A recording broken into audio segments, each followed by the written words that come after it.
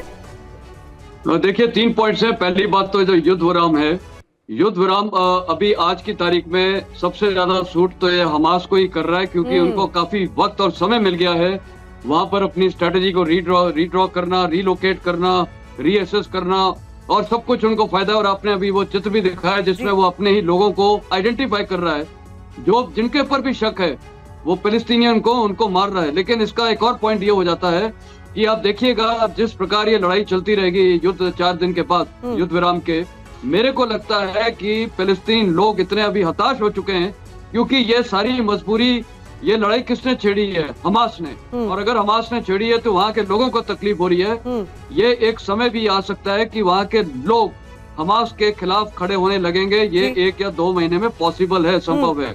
दूसरा पॉइंट जहाँ तक ईरान का है, देखिए ईरान का तो बहुत क्लियर एम है कि वो ये चाहता है कि ये लड़ाई का विस्तार हो, जिससे उसको फायदा हो। और जहां तक उसकी न्यूक्लियर वेपन्स का सवाल है, देखिए मैं 2007 मार्च में आर्मी चीफ के साथ, उस समय मैं कर्नल था, हम इजराइल में गए थे, इस विषय पे बहुत डिटेल ब्रीफिंग हुई थी। इजराइल प्रिपेयर्ड है, उनको पता है कि इनका न्यूक्लियर बॉम्ब एक ना एक दिन बनेगा, और हमें हैरानी नहीं होनी चाहिए कि उनके पास ये ऑलरेडी ये एस्पेक्ट है, ये सफलता है, क्योंकि 60% एनरिच्ड यूरेनियम की कैपेबिलिटी है।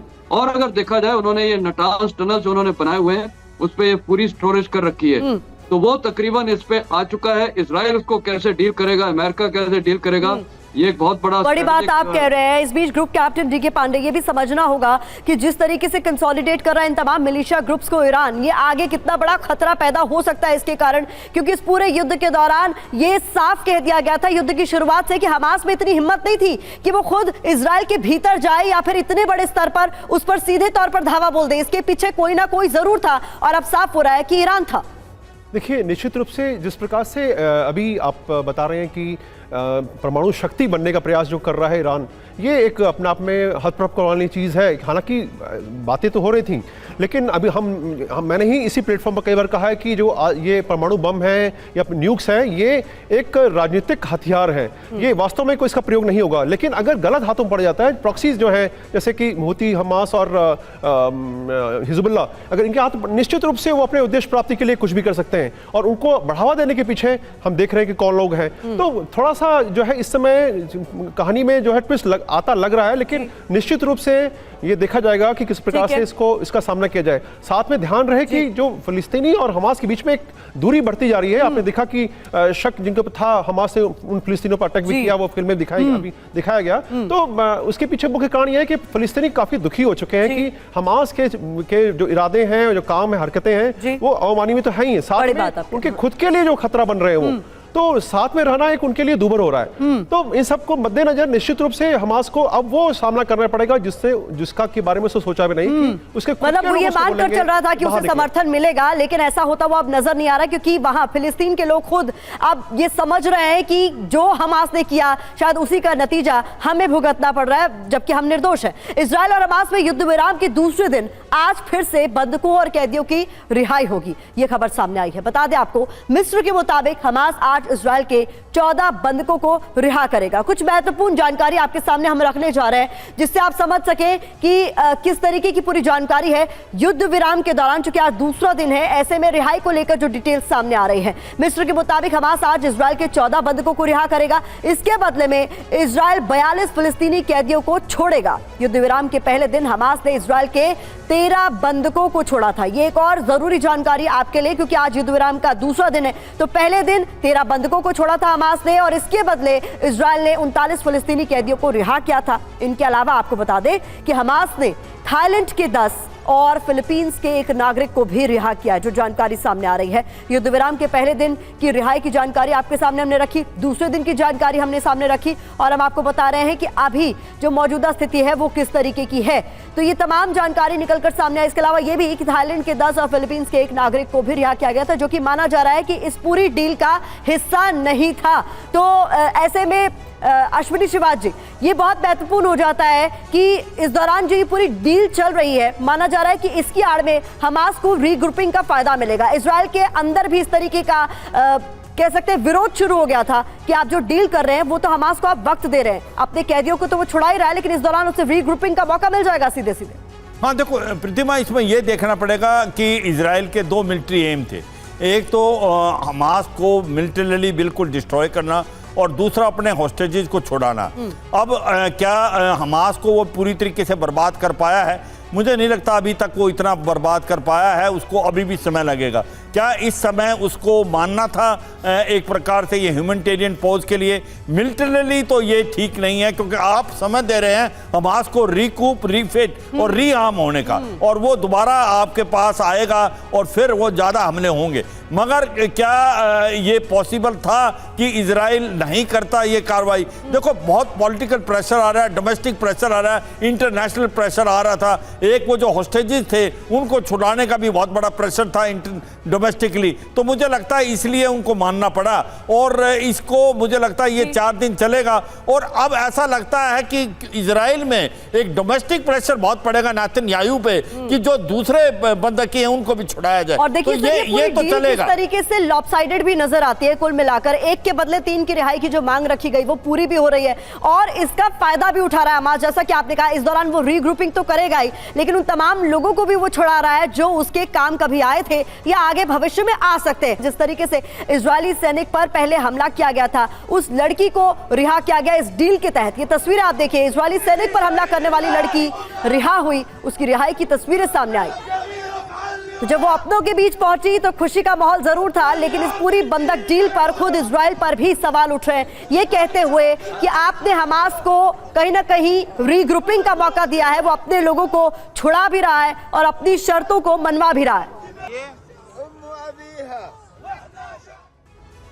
अब आपको 2 तस्वीरों के जरिए दिखाते हैं हमास ने इजराइल की जेल में बंद किस कैदी को रिहा करवाया है। ये तस्वीरें आप देखिए, इजराइल ने फिलिस्तीन के जिन कैदियों को अपने बंधकों की रिहाई के बदले छोड़ा है उनमें वो फिलिस्तीनी लड़की भी शामिल है जिसने 4 सितंबर को अल अक्सा मस्जिद के बाहर इजरायली सैनिक पर हमला किया था। अब 24 नवंबर को इस लड़की को हमास ने इजराइल से रिहा करा लिया है। ये 2 तस्वीरें बहुत महत्वपूर्ण हो जाती हैं आपके लिए समझने के लिए कि किस तरीके से हमास अपनी शर्तों को मनवा रहा है।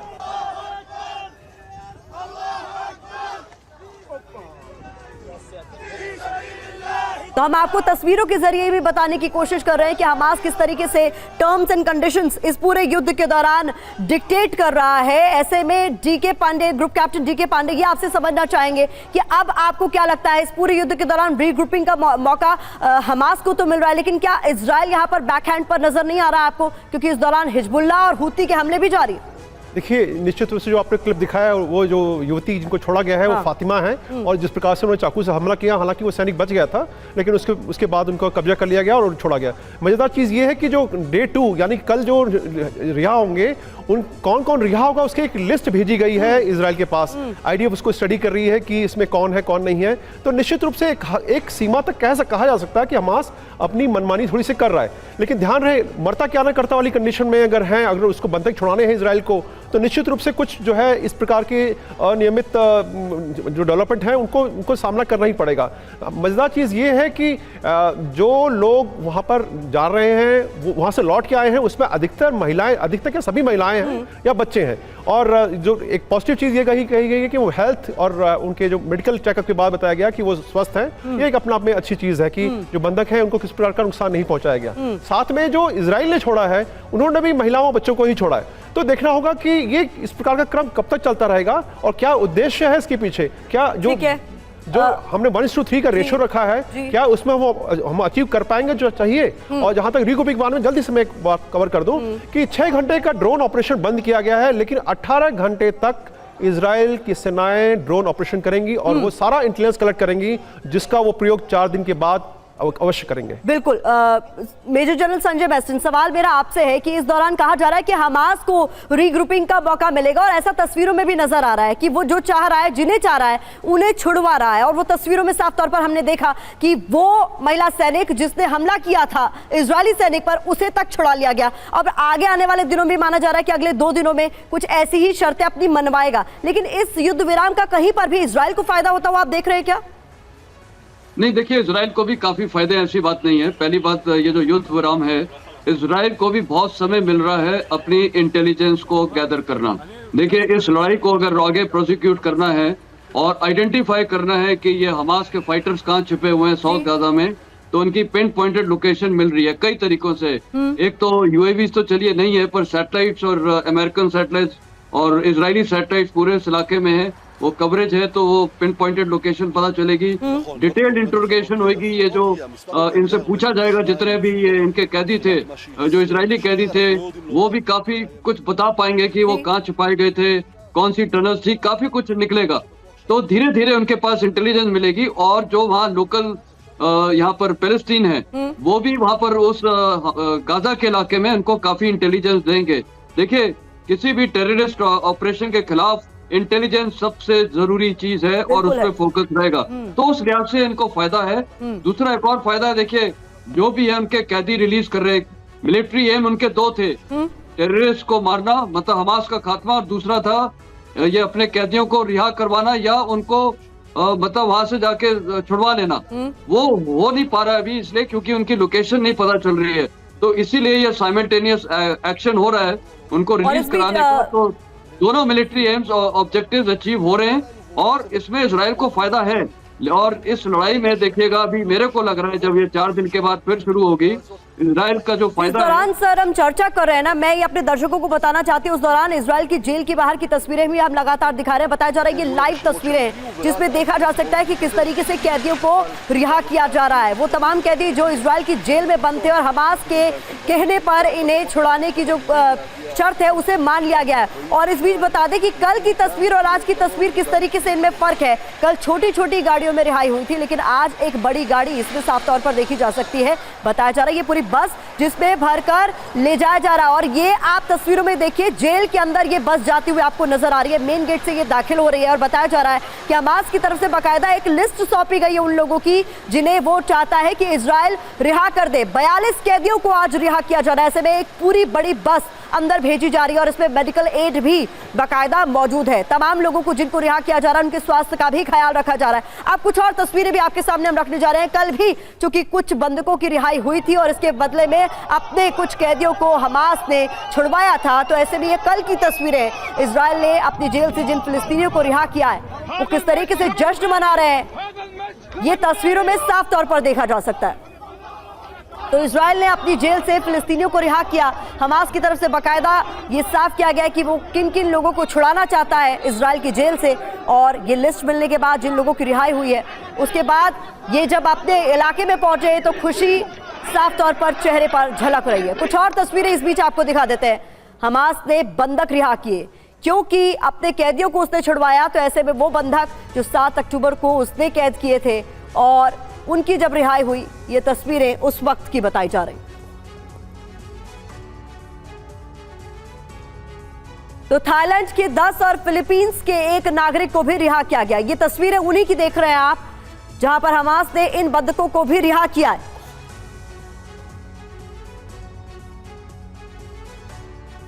तो ये रेड क्रॉस की टीम आपको नजर आ रही है जिनको सबसे पहले इन बंधकों को सौंपा जाता है और उसके बाद इन्हें इजराइल को सौंपा जाता है। इस दौरान इन तमाम बातों का ध्यान रखा जाता है कि ये स्वस्थ हैं या नहीं, या फिर इन्हें किसी तरीके के मेडिकल एड की जरूरत है।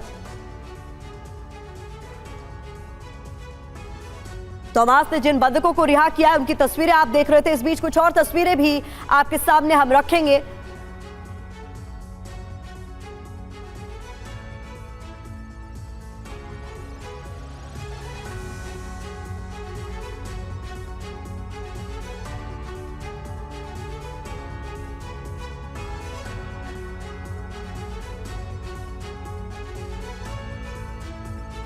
तो इन तस्वीरों में नजर आ रहे वो लोग जो अब तक हमास के कब्जे में थे। 7 अक्टूबर के हमले के बाद हमास ने इन लोगों को बंधक बना लिया था और जब इन्हें रिहा किया गया तो आसपास मौजूद लोगों ने खुशी भी जाहिर की और बताया जा रहा है कि इन्हें अस्पताल में भेजा गया इसके बाद, ताकि उनके वाइटल्स पर नजर रखी जा सके। और ये भी खबर सामने आई कि ये सभी स्वस्थ हैं।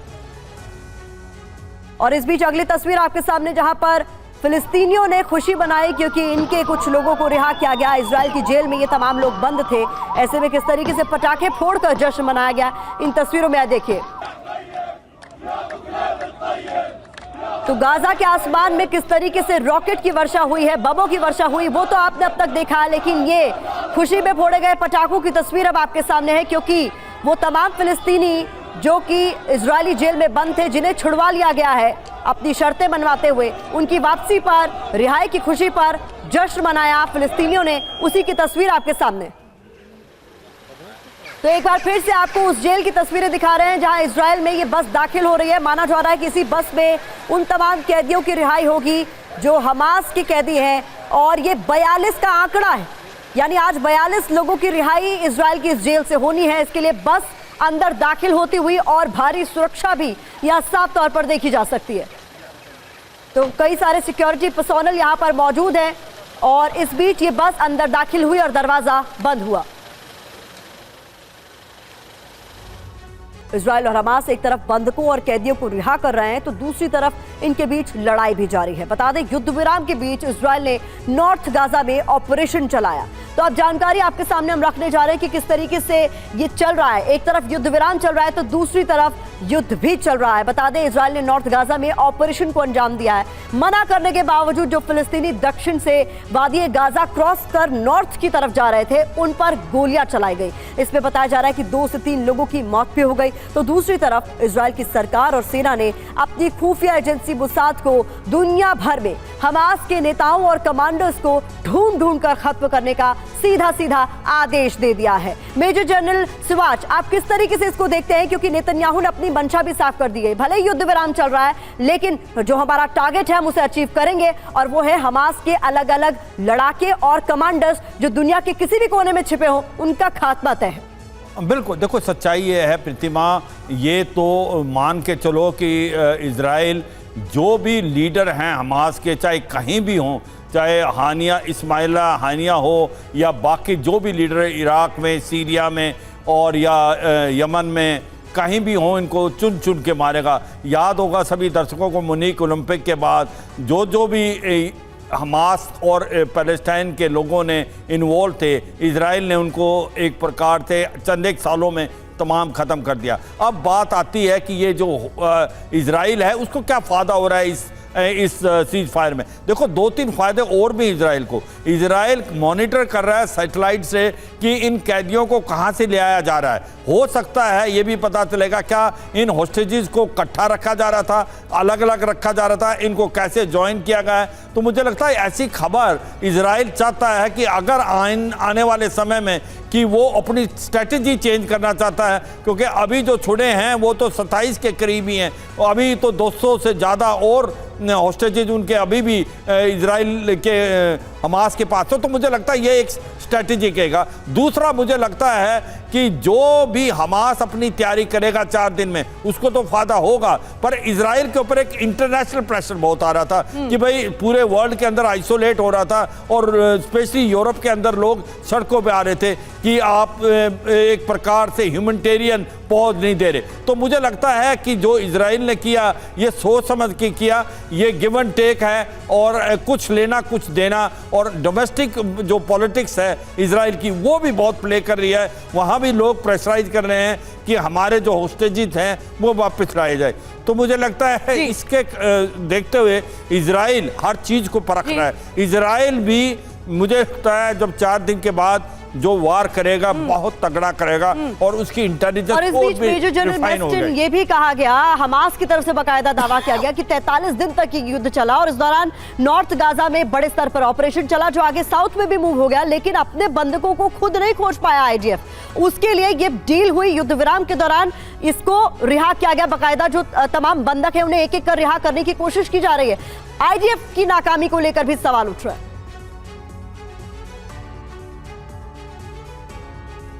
मेजर जनरल वेस्टन जी सर। देखिए आईडीएफ को तो मैं नहीं बोलूंगा कि कोई कमी है। पहली बात, उन्होंने काफी सुरंग टनल्स के अंदर घुसे हैं और उनकी लाइव इमेजेस दिखाई हैं। शामिल अल शिफा हॉस्पिटल के नीचे जितनी भी टनल्स थी, कमांड कंट्रोल सेंटर था, तो वो तो मैं बोलूंगा बहुत सक्सेसफुल है। दूसरा सक्सेस ये रहा है कि पूरे नॉर्थ गाजा को उन्होंने कैप्चर तकरीबन कर लिया है और वहां पर कंसोलिडेट करके रखा हुआ है। तीसरा, नॉर्थ गाजा को चाहे सी फ्रंट से हो, चाहे नॉर्दर्न फ्रंट से हो, ईस्टर्न फ्रंट से हो, सदर्न साइड से पूरा आइसोलेट कर दिया है, कट ऑफ कर दिया है उसको। तो ये एक और सक्सेस है। और ये जो 3 मेजर सक्सेस हैं, मैं बोलूंगा बहुत बड़े मिलिट्री, टैक्टिकल और स्ट्रेटेजिक सक्सेस हैं। खासकर टनल्स के अंदर घुसना और टनल्स को बर्बाद करना, और फिर जितनी भी एयर बॉम्बिंग्स और मिसाइल बॉम्बिंग्स की है आर्टिलरी, इसमें काफी हद तक मोटे तौर पे सारी टनल्स बर्बाद कर दी गई हैं। अब वो बोलते हैं होस्टेज नहीं पकड़ पाए। होस्टेज इसलिए नहीं पकड़ पाए क्योंकि उनका टनल नेटवर्क, अगर इतना लंबा चौड़ा टनल नेटवर्क है, उनको पता था कि अब ये यहाँ पर आ गए तो वहां से अंदर मूव कर देंगे, तो वो उनको एडवांटेज है और वो जमीन के अंदर वो टनल्स के थ्रू कर रहे हैं। लेकिन लड़ने के लिए तो देखिए उनको ऊपर आना है, होस्टेजेस तो नहीं आएंगे ऊपर लड़ने के लिए। और जब ये आके लड़ेंगे तो ये मरेंगे, और काफी इनकी कैजुअलिटीज भी हुई हैं। ये अपनी कैजुअलिटी आज तक इन्होंने, हमास ने आज तक एक भी कैजुअलिटी को डिक्लेयर किया है? बिल्कुल नहीं। वो हर बार बता रहे हैं इतने सिविलियंस मरे, तकरीबन 12,000। एक भी हमास के फाइटर की उन्होंने अभी तक क्यों नहीं वो पुष्टि की है कितने हमारे हमास फाइटर मिले। तो ये सब छुपा रहे हैं और ये अपनी नाकामी दिखाने के लिए इजराइल को दिखा रहे हैं कि वो नाकाम है। ये बिल्कुल उल्टा है, बल्कि मैं बोलूंगा वो काफी नाकाम है। हम लोग पूरी दुनिया बोल रही थी कि नॉर्थ गाजा में बड़ा समय लगा था, कितनी जल्दी उन्होंने नॉर्थ गाजा को टेक ओवर कर लिया और इतना वो मल्टी बढ़िया ऑपरेशन था, हर तरफ से, इवन सी फ्रंट से भी था और उसको बीच से जो वादी गाजा है वहां के इलाके से भी बिल्कुल कट ऑफ कर दिया नॉर्थ गाजा को। ये तो बहुत बड़ा सक्सेस है और वहां से तमाम पॉपुलेशन को निकालना और उनको मतलब हुक्म दिया कि इनको निकालना है और उनको साउथ गाजा, ये भी एक मिलिट्री सक्सेस है। और ये कैजुअलिटीज जो हो रही है जो सिविलियन है, ये तो इसकी जिम्मेदारी हमास के पास है, वो जाने नहीं दे रहे थे और उनके बीच में ये घुल मिल के सिविलियंस के बीच में ये छिपे हुए हैं। तो इजरायली सेना जब उनका वो फायर करती है तो ये कोलेटरल डैमेज होता है। बिल्कुल। तो अपनी नाकामी दिखा रहे हैं और वो पकड़े जाएंगे। और वो जो सब जगह झूठ बोल रहे थे, अल शिफा हॉस्पिटल के नीचे झूठ बोल रहे थे, किसका कमांड कंट्रोल सेंटर था? इनका पूरा कमांड कंट्रोल सेंटर था, वहाँ टॉयलेट थे, रेस्ट रूम थे, सब कुछ था, वहाँ पर सोने की सुविधा थी। तो ये इतने बढ़िया टनल सिस्टम इन्होंने बना रखे हैं और बल्कि इन्होंने यूनाइटेड नेशंस और पूरी दुनिया को एक्सपोज कर दिया है कि जो एड आती थी, जितनी भी एड चाहे उसका गलत इस्तेमाल होता था, यूएन से आती थी, वो एड लेके ये तो यहाँ टनल नेटवर्किंग बना रहे थे अपने लोगों को। उन्होंने, मैं तो एक और बोलूंगा, सबसे बड़ा फायदा आज फिलिस्तीन जनता समझ चुकी है कि हमास ने उनको यूज किया है और उनकी जान की जिम्मेदारी, मैं अगर बोलूंगा, इजराइल की नहीं है, हमास की है। वो भी एक सबसे बड़ा स्ट्रेटेजिक अचीवमेंट होगा इजरायली सेना के लिए और इजरायली देश के लिए, क्योंकि आज वो लोग उनके खिलाफ खड़े होंगे। और आप देखिएगा ये जो आज फायरिंग भी दिखाई है उन्होंने अपने लोगों पे कर रहे हैं, ये दिखाता है कि इनकी इनकॉम्पिटेंस, ये हताश हो चुके हैं, ये अपने लोगों पे शक करने लगे हैं और अपने लोगों को मारेंगे और इनके ही लोग बगावत करेंगे। जैसा कि आपने कहा कि आईडीएफ ने आपके मुताबिक कमेंडेबल काम किया है, लेकिन उनके लिए चैलेंजेस भी बहुत सारे हैं जिसका जिक्र करना बहुत जरूरी हो जाता है, क्योंकि केवल ये युद्ध उनका हमास के खिलाफ ही नहीं चल रहा है। यहाँ युद्ध विराम भले ही हो गया, लेकिन 2 और मोर्चों पर आगे चैलेंजेस उनके सामने खड़े हैं जिसका जिक्र करना बहुत जरूरी हो जाता है। गाजा में युद्ध विराम के बीच लेबनान बॉर्डर पर इजराइल और हिजबुल्लाह में युद्ध जारी है। इजरायली सेना के मुताबिक आज सुबह लेबनान ने जमीन से हवा में मार करने वाली मिसाइल दागी।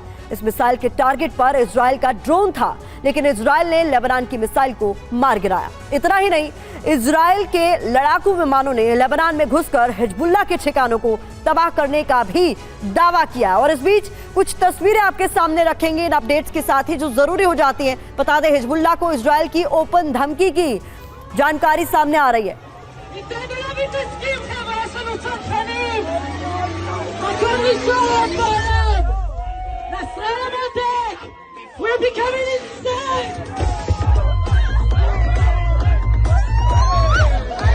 तो ये आप तस्वीरें देखिए, इजराइल में किस तरीके से समर्थन किया जा रहा है। आईडीएफ की तमाम जो कार्रवाई जारी है, हिजबुल्लाह से एक फ्रंट पर उनका युद्ध जारी है, हूती भी उनके लिए चैलेंज बने हुए हैं।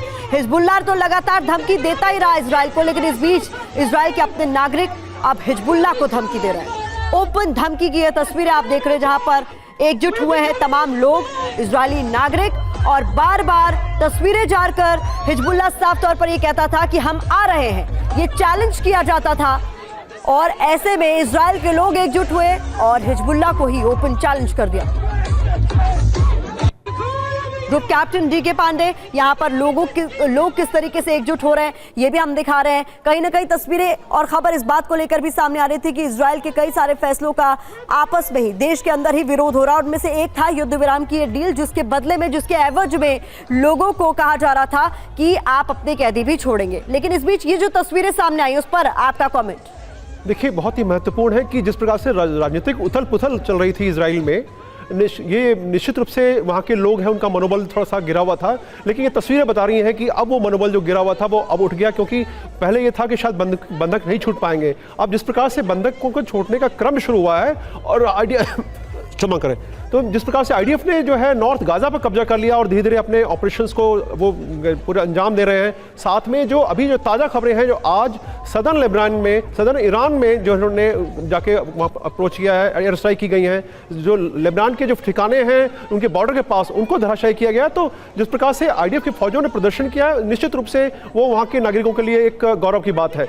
ये प्रदर्शित करना जरूरी है ताकि जो आईडीएफ की सेनाएं हैं, जो सैनिक हैं, उनका भी मनोबल बढ़ेगा कि जो कर रहे हैं ये उनका समर्थन कर रहे हैं वहाँ के लोग। ये अपने आप में एक बहुत बड़ा मनोबल बढ़ाने के लिए सूचक है। तो धीरे धीरे बकायदा ये तस्वीरें कितनी महत्वपूर्ण है सर, क्योंकि यहाँ टैंक के ऊपर चढ़कर ये लड़की जो है वो ओपन चैलेंज कर रही है। आसपास तमाम ये जो लोग हैं, बताया जा रहा है खुलकर समर्थन है इनका इस पूरे युद्ध के दौरान इजराइल को। इस सपोर्ट को किस तरीके से देखा जाना चाहिए? देखिए, और ये युद्ध भी लड़ रहे हैं। देखिए वो ये बताता है कि किस प्रकार से वहाँ के लोग अपनी सेनाओं पर विश्वास करते हैं, उनका आत्मविश्वास है उनके ऊपर, वो उनके साथ है। ये बहुत बड़ा एक मैसेजिंग है उनके फौजियों के लिए, और जो सैनिक हैं उनका मनोबल बढ़ेगा और उत्साह के साथ लड़ पड़ेंगे। लेकिन ये ध्यान रहे कि जिस प्रकार से अभी सीज फायर चल रहा है, उसके बाद 4 दिन बाद दोपहर युद्ध जब शुरू होगा तो निश्चित रूप से एक नए ऑपरेशनल स्ट्रेटजी के साथ ये आईडीएफ फौजें आगे बढ़ेंगी। ध्यान रहे कि नॉर्थ गाजा पर कब्जा हो चुका, अब ध्यान है केंद्रित तो सेंट्रल और सदर्न गाजा पर, जहां पर कि जो वहां के आर्म्स एमुनेशन को एक दिन पहले यानी कि थर्सडे को जो स्ट्राइक की गई थी उसमें ये उनको संदेशा मिला था। एक दिन ये सीज फायर इसलिए डिले हुआ कि वहां जो आर्म्स एमुनेशन के जो सेंटर से डिपो थे उनको समाप्त करने के लिए उनको प्रयास किया गया था। तो निश्चित रूप से कुछ चीजें होंगी जो हमास छुप के कर रहा होगा। 137 ट्रक आए हैं, हर एक ट्रक की तलाशी ली गई है कि कोई साजो सामान तो हमास के लिए नहीं जा रहा है। तो आईडीएफ की फौजें प्रयास कर रही हैं कि किसी प्रकार की जो सैन्य सहायता है वो ना पहुंचे, जो ह्यूमैनिटेरियन एड है वही पहुंचे। लगभग 1,29,000 लीटर जो है वो फ्यूल पहुंचा है, 4 ट्रक जो है वो दवाइयां गई हैं। तो 137 ट्रक में से काफी 8 ट्रक करीबन जो फ्यूल है, तो बताता है कि धीरे धीरे कंट्रोल तरीके से काम किया गया है और आईडीएफ की फौजें या इजराइल के लोग जो है वो उसको ढीला नहीं ले रहे। निश्चित रूप से जो ग्रिप है वो थोड़ा कमजोर होगा कि वो सीज फायर के बाद जो उन्होंने अचीव किया है उसमें निश्चित रूप से थोड़ा ढिलाई होगी, लेकिन उसको भी ये प्राप्त कर पाएंगी सेनाएं, उनको मुझे पूरा विश्वास है। बिल्कुल, अपना टारगेट क्लियर है। ये बार बार इजराइल दोहराता रहा है कि हमें पता है कि हमें किस तरीके से इस युद्ध में जीत हासिल करनी है। गाजा की जंग में अब तक 15,083 फिलिस्तीनी नागरिकों की मौत हो चुकी है। लगातार हो रहे हमलों के बीच ये आंकड़े सामने आए हैं। मरने वालों में फिलिस्तीन के 6,202 बच्चे भी शामिल हैं। बता दें आपको, युद्ध में अब तक फिलिस्तीन के 38,750 लोग जख्मी हो चुके हैं। तो अफसोसजनक ये कि घायलों में 75% बच्चे शामिल हैं। तस्वीरें भी सामने आए। युद्ध की वजह से गाजा के 17 लाख लोग शरणार्थी शिविरों में रहने को मजबूर हैं। वहां की तस्वीरें भी लगातार हम आपको दिखा रहे हैं, किस तरीके से अलग अलग शिविर बनाए गए हैं जहां पर इन्हें अब रहना पड़ रहा अपना घर बार छोड़कर। अब तक 2,78,000 घर और इमारत को नुकसान पहुंचाए लगातार हो रहे हमलों के बीच। तो फिलिस्तीन के 311 स्कूल कॉलेज भी पूरी तरीके से बर्बाद हो चुके हैं। युद्ध की कवरेज के दौरान अब तक 53 पत्रकारों की भी मौत हो चुकी है। तो बता दें आपको कि अब तक 53 पत्रकारों की तो मौत हो चुकी है, लेकिन एक पत्रकार जब अपने घर लौटकर आए तो किस तरीके की तस्वीरें देखने को मिली, ये आप देखिए जरा। युद्ध की कवरेज कर रहे पत्रकारों को बड़े स्तर पर नुकसान उठाना पड़ा है।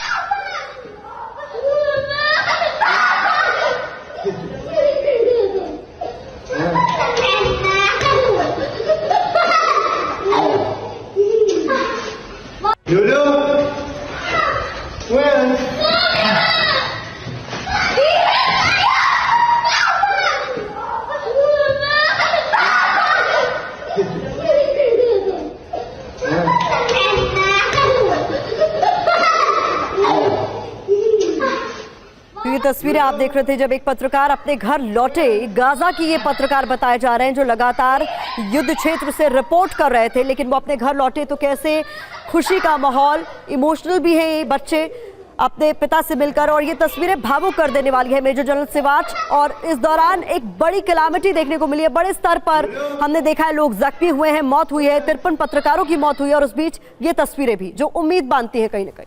देखो सच्चाई है प्रीतिमा, ये लड़ाई के अंदर बहुत ज़्यादा कैजुअलिटी सिविलियंस की भी हुई है, 15,000 के करीब पैलेस्टाइनी लोग मारे गए, बच्चे और औरतें ज़्यादा हैं। मगर इसका सबसे ज़्यादा श्रेय हमास को है। हमास ने इनको जाने नहीं दिया। इजराइल बार बार करा था कि आप नॉर्थ गाजा से साउथ गाजा जाएं, ह्यूमैनिटेरियन कॉरिडोर खोल के रखा, मगर हमास ने चालाकी की, इनको ह्यूमन शील्ड का इस्तेमाल किया और इनको जाने नहीं दिया। इसी कारण ये कैजुअल्टी ज़्यादा हुई हैं, नहीं तो इजराइल नहीं चाहता कि कोई पैलेस्टीन सिविलियन की कैजुअल्टी हो। और ये भी सच्चाई है कि अब ऐसा लगता है कि जब ये 4 दिन के बाद लड़ाई दोबारा स्टार्ट होगी तो ज़्यादा फोकस सेंट्रल और साउथ गाजा में होगा। और काफ़ी इंटेलिजेंस गैदर कर ली होगी इजराइल ने इस 4 दिन के अंदर, कहाँ पर इनकी बनावट के गए। एक डर सबसे ज़्यादा यही था कि जो फूड आ रहा था और जो दवाइयाँ आ रही थी वो तो ठीक था, जो फ्यूल आ रहा है वो कहीं ना कहीं हमास उसका गलत इस्तेमाल ना करे। ये समझना चाहिए कि जो टनल है उनके अंदर रहना बड़ा नामुमकिन है अगर वहाँ पर ऑक्सीजन या लाइट नहीं है। और ये एक प्रॉब्लम आ गई थी कि इजराइल ने पानी और बिजली काट दी थी और वो इस्तेमाल करना चाहता था एक प्रकार जनरेटर का, उसके लिए डीजल चाहिए। तो अब जो ये फ्यूल पहुंचा है कहीं इसका गलत इस्तेमाल तो हमारे, यानी कुल मिलाकर यहाँ पर आप मेजर जनरल सिवाज, कुल मिलाकर आप यहाँ पर ये कह रहे हैं कि इस तरीके के हालात, इतनी बड़ी संख्या में लोगों का मारा जाना, इतनी बड़ी संख्या में लोगों का विस्थापित होना, इसके लिए कहीं ना कहीं आप कह रहे हैं कि सीधे तौर पर हमास जिम्मेदार है, क्योंकि इस युद्ध की शुरुआत से ही इजराइल ने यह खुले तौर पर चेतावनी दे दी थी लोगों को कि इन इलाकों में अब ऑपरेशन चले, आप इन इलाकों को खाली कर दें। लेकिन हमास ने ऐसा नहीं होने दिया, इसीलिए ये जो नंबर है ये बढ़ता गया। मेजर जनरल मेस्टन, बिल्कुल ये नंबर तो बढ़ता गया है, पर देखिए ये क्यों बढ़ा है। लड़ाई 7 अक्टूबर को शुरू हुई, उसमें हमास ने कितने बच्चों को मारा। मैं आपको रोकना चाहूंगी मेजर जनरल मेस्टन, इस वक्त लाइव तस्वीरें सामने आ रही हैं, दिखानी बहुत जरूरी हो जाती है। जेल में एक बार फिर से जेल से तस्वीरें आ रही हैं, लाइव रिहाई की तस्वीरें आप तक हम पहुंचाएंगे। और ये आप तस्वीरें देखिए, सिक्योरिटी यहाँ पर आपको नजर आ रही है। इससे पहले आपने एक बड़ी बस देखी थी अंदर जाते हुए, और ये जो दूसरी तस्वीर है ये इसमें अब लाइव रिहाई की तस्वीरों में आप देख रहे हैं एक और वाहन अंदर जाता हुआ नजर आ रहा है। इससे पहले एक बड़ी बस अंदर गई थी और अब एक दूसरी गाड़ी यहां दाखिल होती हुई और जेल का गेट एक बार फिर से बंद होता हुआ। तो ये महत्वपूर्ण तस्वीरें लगातार सामने आ रही है इजराइल की जेल से, किस तरीके से कैदियों की रिहाई हो रही है, ये हम आप तक अपडेट्स पहुंचा रहे हैं। मेजर जनरल मेस्टन, आप कंटिन्यू करें। हाँ, तो मैं ये बोल रहा था कि हमास ने किस बर्बरता से बच्चों को मारा। एक 10 महीने के बच्चे को उन्होंने कैदी बना दिया। ये तो मेरे ख्याल पहली बार किसी दुनिया में किसी ने सुना होगा। तो ये सारे उन्होंने गलत काम किए हैं और उन्होंने बच्चों को ही जाके अपने पेरेंट्स के साथ उनको अलग कर दिया, कितनों को मार दिया। और इजरायली सेना का मुद्दा बहुत क्लियर था। जब वो नॉर्थ गाजा में घुसने से पहले उन्होंने कितने बार ऐलान किया लीफलेट्स के जरिए कि तमाम सिविलियंस वहां से निकल के और साउथ गाजा जाएं। उनको रोका किसने? हमास ने रोका। ये सारी जिम्मेदारी हमास की है, उसमें कोई शक सवाल है नहीं। देखिए, और ये मैं तो एक बड़े नैतिक तौर पे एक सवाल उठाता हूँ, क्या ये लड़ाई से ये सब ये अचीव करेंगे? बिल्कुल नहीं। ये लड़ाई इनको और तबाह करेगी।